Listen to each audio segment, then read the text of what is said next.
ಮಹಿಳೆಯರಿಗೆ ಚಿಕ್ಕದ ರಜಾ ದಿನವನ್ನು ಕೊಡಬೇಕು ಅಂತೇಳಿ ಮಹಿಳೆಯರ ನೌಕರ ಸಂಘದವರು ಮತ್ತು ಶಿಕ್ಷಕಿಯರ ಸಂಘದವರು ಮಾಡ್ತಾ ಇದ್ದಾರೆ. ಶ್ರೀಮತಿ ಘೋಷಣಿ ಗೌಡ ಅವರು ಕೂಡ ಒತ್ತಾಯ ಮಾಡ್ತಾರೆ. ಸರ್ಕಾರ ಇದನ್ನ ಅಗತ್ಯ ಇದೆ ಅಂತೇಳಿ ಪರಿಗಣಿಸಿ ನಾವು ಒಂದು ದಿನ, ತಿಂಗಳಲ್ಲಿ ಒಂದು ದಿನ ವೇತನ ಸಹಿತ ರಜೆಯನ್ನಾಗಿ ಘೋಷಣೆಯನ್ನ ಮಾಡಿದ್ದೇವೆ.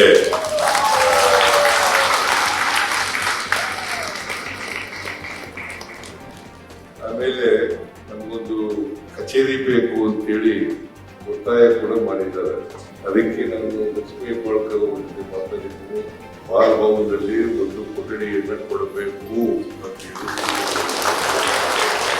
ಆದ್ರೆ ಸೆಪ್ಟೆಂಬರ್ 3ನೇ ತಾರೀಕಿನ ಮಹಿಳಾ ನೌಕರರ ದಿನ ಈಗಾಗಲೇ ಸರ್ಕಾರಿ ರಜೆಗಳು ಜಾಸ್ತಿ ಆಗ್ಬಿಟ್ಟಿದ್ದಾವೆ. ರಜೆ ಅಂತೂ ಕೊಡಲ್ಲ, ಮಹಿಳಾ ದಿನವನ್ನ ಘೋಷಣೆ ಮಾಡೋಣ.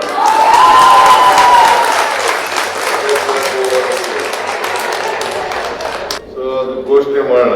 ನೀವು ಕೇಳ್ತಾ ಇದ್ದೀರಿ, ಹೆಣ್ಮಕ್ಳು ಕೇಳಿದಾಗ ಇಲ್ಲ ಅಂತ ಹೇಳಕ್ಕ.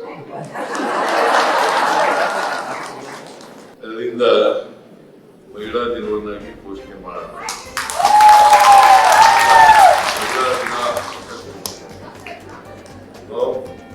ಹಾಲಿಡೇ.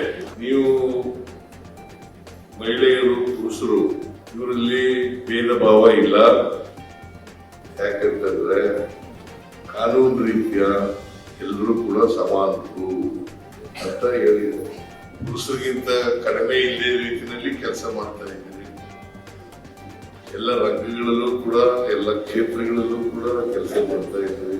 ಅದರಿಂದ ಇವತ್ತು ಈ ಲಿಂಗ ತಾರತಮ್ಯ ಇದೆಯಲ್ಲ, ನಾವು ಮಾಡೋದಲ್ಲ, ಬಹಳ ಹಿಂದೆನೆ ಮಾಡಿದ್ವಿ. ಲಿಂಗ ತಾರತಮ್ಯ ಹೋರಾಡಲಿಕ್ಕೆ ನಾವು ಪ್ರಯತ್ನ ಮಾಡ್ತಾ ಇದ್ದೀವಿ. ಅದಕ್ಕೆ 4,90,000 ಬಜೆಟ್ನಲ್ಲಿ 95,000 ಕೋಟಿ ರೂಪಾಯಿಗಳನ್ನ ಮಹಿಳಾ ಅಭಿವೃದ್ಧಿಗೆ ಇಟ್ಟಿದ್ದೇವೆ. ನಮ್ಮ ಸರ್ಕಾರ ಇದೆಯಲ್ಲ, ಎಲ್ಲರೂ ಸಮಾನವಾಗಿ ಕಾಣ್ತಕ್ಕಂಥ, ಎಲ್ಲರನ್ನೂ ಒಳಗೊಳ್ಳಿರ್ತಕ್ಕಂಥ, ಅವರಿಗೆ ಆಡಳಿತ ಕೊಡಬೇಕು ಅಂತಕ್ಕಂಥದ್ದು ನಮ್ಮ ಸರ್ಕಾರದ ಬದ್ಧತೆ ಮತ್ತು it is our commitment. 7th pay commission ಅನ್ನ ಜಾರಿ ಮಾಡಿ ಎಲ್ರಿಗೂ ಸಂಬಳ ಜಾಸ್ತಿ ಮಾಡಿಕೊಂಡಿದೀವಿ. 6ನೇ ವೇತನ ಆಯೋಗನು ಅದರ ವರದಿನೂ ಕೂಡ ಜಾರಿ ಮಾಡಿದವರು ನಾನೇ. 7ನೇ ವೇತನ ಆಯೋಗದ ವರದಿಯನ್ನು ಜಾರಿ ಮಾಡಿದವರು ನಮ್ಮ ಸರ್ಕಾರನೇ.